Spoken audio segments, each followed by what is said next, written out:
मुकर्रमी जनाब, अस्सलाम वालेकुम।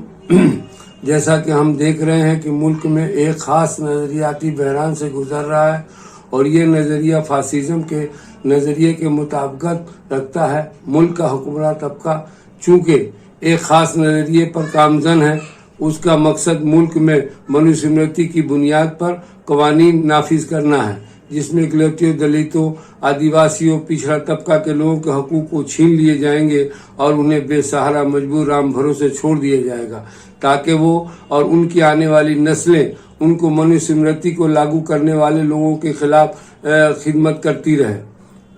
और ऐसी हालत में अब भी हिंदुस्तानी वफाई निज़ाम का ढांचा सेकुलरिज्म पर इंहिसार करता है।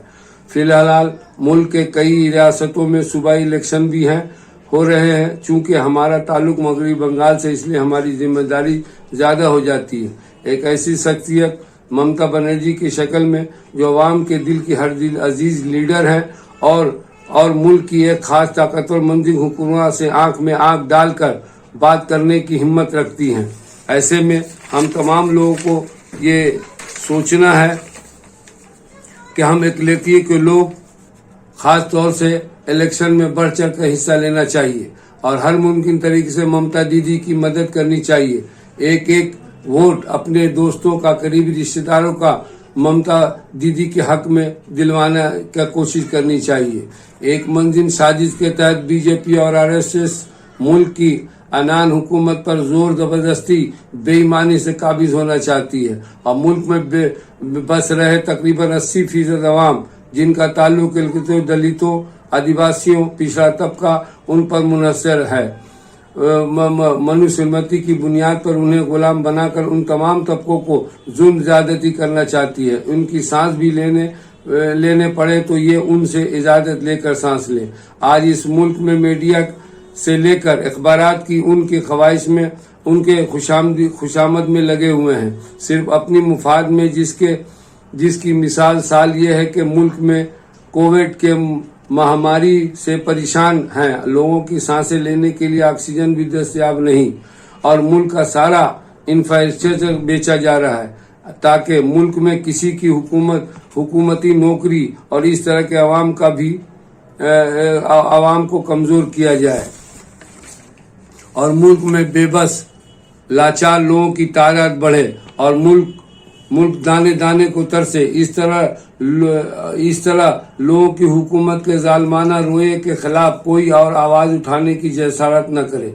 किसानों की जमीन भी किसान से लेकर साहूकारों को दे दिया जाएगा ताकि किसान भी भूखमरी के शिकार हो जाए। जिस तरह अंग्रेजों ने नील की खेती के लिए जमीन छीनी थी, ठीक इसी तरह ये भी जमीन पर काबिज होने के फिराक में है। जमींदार तबका भी बेबस हो जाए।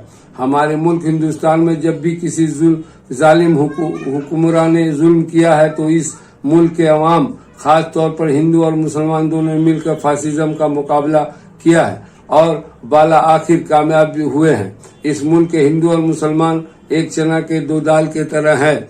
आपसे मेरी गुजारिश है कि आने वाले वक्त में जो इलेक्शन हो रहा है इसमें ममता बनर्जी का साथ दें और ज्यादा से ज्यादा तादाद में वोट देकर आरएसएस और बीजेपी के इन तमाम फासिस्ट कुव्वतों को शिकस्त देने का काम करें। आज आपको मालूम होना चाहिए कि आज सांस के लिए आप तरस रहे हैं, ऑक्सीजन के लिए, कल दाने के लिए तरसेंगे। यही दाना जो आपको आज 30 रुपए किलो, 40 रुपए किलो मिल रहा है, ये 100, 200, 300 रुपए किलो मिलेंगे। ये मुल्क को बर्बाद करने का साजिश है। हम हिंदुस्तान के लोग आपस में मिलजुल करके अपने मुल्क को बचाने के लिए अपने जान की बाजी लगा कर भी इस मुल्क को बचाएंगे, लेकिन इस मुल्क में फासिज्म को लागू होने नहीं देंगे। इन्हीं चंद शब्दों के साथ मैं आपको अपने तरफ से वोट देने की अपील करते हुए अपने बातों को खत्म करता हूँ।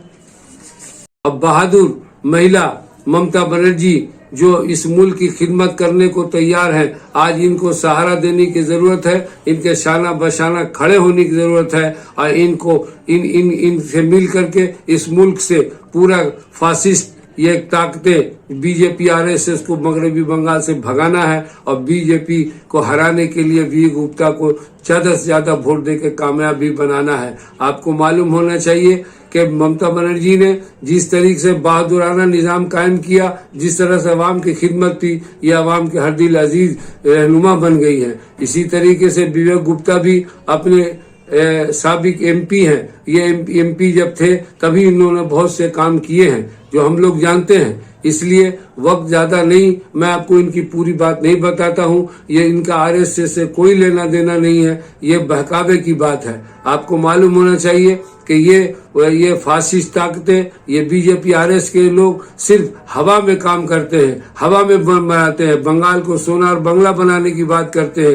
یہ تو بنگال کا سونا کیا مٹی تک اٹھا کے لے جائیں گے۔ اس ملک میں بھائی چارگی کو ختم کرنے کے لیے بی جے پی نے جو کارنامہ انجام دیا ہے، یہ آنے والا نسل ان کو یاد رکھے گا اور ان کو معاف نہیں کرے گا۔ جیسے ملک میں بدامنی پھیلایا، بھائی بھائی کو لڑایا، آنے والا وقت اس کا انصاف مانگے گا۔ قانون کی دھجیاں اڑائی جا رہی ہے، قانون پورے ہندوستان کا انفراسٹرکچر کو بیچا جا رہا ہے، ملک کو کمزور کیا جا رہا ہے، ملک کے عوام کو کمزور کر کے اس ملک میں ظالمانہ حکومت قائم کرنا چاہتی ہے۔